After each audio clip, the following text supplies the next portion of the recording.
बिना रहे एक भी अनूप। उसकी कृपा नहीं होती तब तक कोई शिव महापुराण की कथा में नहीं पहुंचता, भगवान शंकर की कथा में नहीं पहुंचता।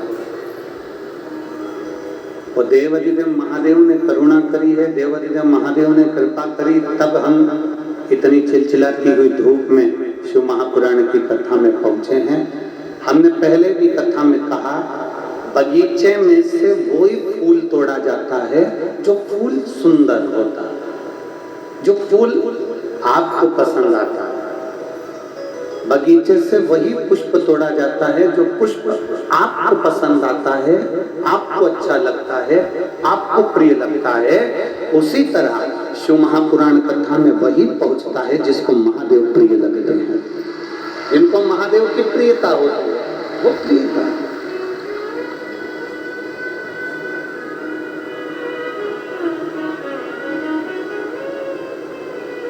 पार्वती जी ने भगवान शंकर को प्राप्त करा, पर पार्वती जी ने शिव जी की कोई परीक्षा नहीं की।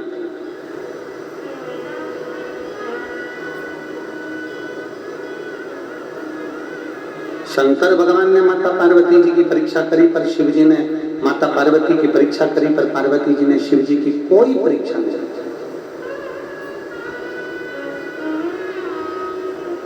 माता पार्वती जी से हमको सीखना चाहिए कि हमको परीक्षा नहीं लेना, हमको प्रतीक्षा करना। पार्वती जी ने परीक्षा नहीं ली, पार्वती जी ने प्रतीक्षा करी। और शिव महापुराण की कथा कहती है, मेरे भोलेनाथ जी की कभी परीक्षा मत लो, आप तो एक लोटा जल चढ़ाते जाओ, थोड़ी प्रतीक्षा करते जाओ, थोड़ा इंतजार करते जाओ, मेरा बाबा तुम्हारा दुख काटेगा जरूर, मेरा बाबा तुम्हारा दुख मिटाएगा जरूर। मेरी माता पार्वती कोई परीक्षा नहीं लेती, मेरी माता पार्वती हमेशा शंकर भगवान की प्रतीक्षा करती है। शिव जी को एक लोटा जल चढ़ाऊंगी, इंतजार करूंगी, मेरा बाबा मेरी सुनेगा।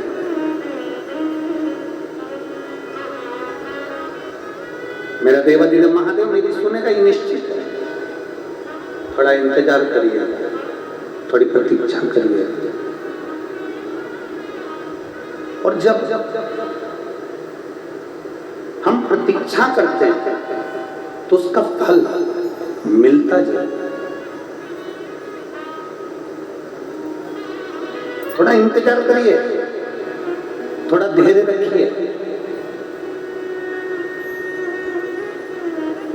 शिव महापुराण की कथा में रामचरितमानस में तुलसी बाबा ने शंकर भगवान को विश्वास कहा है, शंकर विश्वास रूप में। शिव जी को विश्वास कहने का मतलब तुलसी बाबा का केवल इतना था कि हमारा विश्वास जब दृढ़ होता है, हमारा भरोसा जब पक्का होता है, और हमारा विश्वास, हमारा भरोसा, हमारी श्रद्धा जब प्रबल हो जाती है, तब तुलसी बाबा का चरित्र कहता है, हमारी उस समय पर परीक्षा की घड़ी होती है और हम प्रतीक्षा करते रहें, इंतजार करते रहें, तो मेरा देवाधिदेव महादेव आकर हमारे दुखड़े जरूर मिटाता है, हमारे दुखड़े काटता है।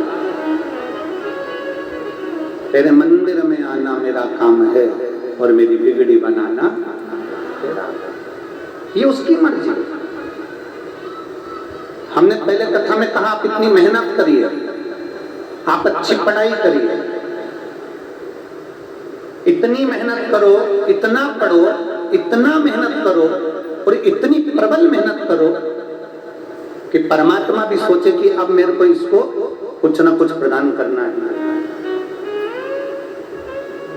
इतनी प्रबल मेहनत।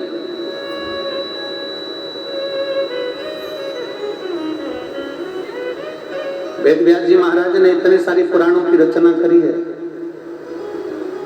वेद व्यास जी महाराज ने इतनी पुराणों की रचना करी, पर केवल एक पुराण शिव महापुराण 24,000 श्लोक का ऐसा बनाया है वेद व्यास जी ने, जिस पुराण में लोगों के दुखड़े मिटाने का सारा उपाय इस शिव महापुराण में डाल दिया। अच्छी विद्या प्राप्त करना है, शिव महापुराण में उसका उपाय मिलेगा। रोग मुक्ति करना है, शिव महापुराण में उसका उपाय मिलेगा। अच्छा विवाह करना है, शिव महापुराण में उसका उपाय मिलेगा। वैभव प्राप्त करना है, शिव महापुराण में उसका उपाय मिलेगा। सत्ता प्राप्त करना है, शिव महापुराण में उसका उपाय मिलेगा। 18 पुराण की रचना वेद व्यास जी ने करी, परंतु केवल एक पुराण शिव महापुराण ऐसा वेद व्यास जी ने रचा। ये 24,000 श्लोक का ये शिव पुराण ऐसा रचा जिसमें वेद व्यास जी ने उसमें सब कुछ रच दिया, सब कुछ।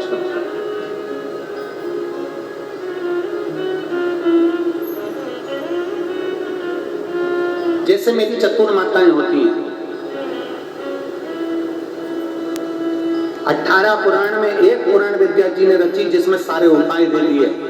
ये करोगे इससे ये फल मिलेगा, ऐसा करोगे इससे ये फल मिलेगा, ऐसा करोगे इससे ये फल मिलेगा, एक लोटा जल समर्पित करोगे इससे ये फल मिलेगा। वेद व्यास जी ने सब कुछ इसमें रखा।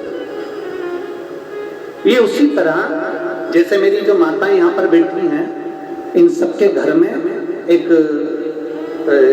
ऐसा एक चौकोर या गोल एक डब्बा होता है रसोई घर में।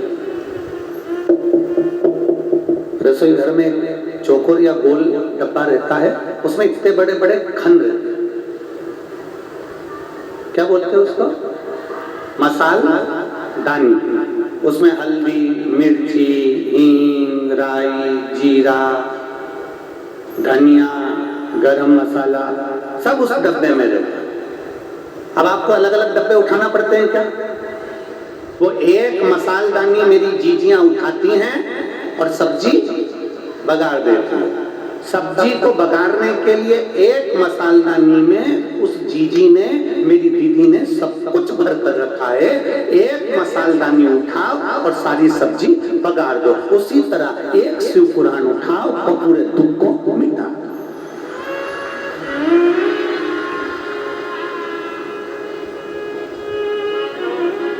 उस मसालदानी में धनिया भी है, हल्दी भी है, मिर्ची भी है, राई भी है, जीरा भी है, राई भी है, जीरा भी है, गरम मसाला भी है, सब कुछ रखा, सब कुछ। और वो निकालती है मसालदानी और पूरी सब्जी को बगाड़ देती है। उसी तरह वेद व्यास जी ने विचार करा कि संसार सागर में इतना दुख भरा पड़ा है, इस पूरे संसार सागर में इतनी तकलीफें रहेगी, क्योंकि जैसे जैसे संसार सागर इस कलिकाल में जैसे जैसे कलयुग आगे बढ़ता चले जाएगा, वैसे दुख का भंडार सांसारिक जीव पर पड़ता चले जाएगा। उस दुख को मिटाया कैसे? उस दुख को समाप्त कैसे करा?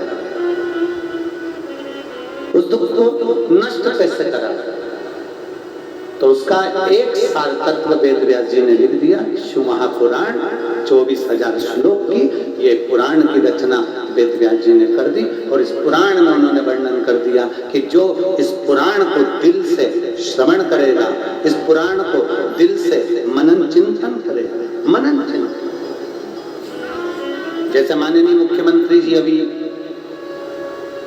अपने अनमोल शब्दों में कह रहे थे कि केवल हमको सुनना नहीं है। अभी माननीय मुख्यमंत्री जी कह रहे थे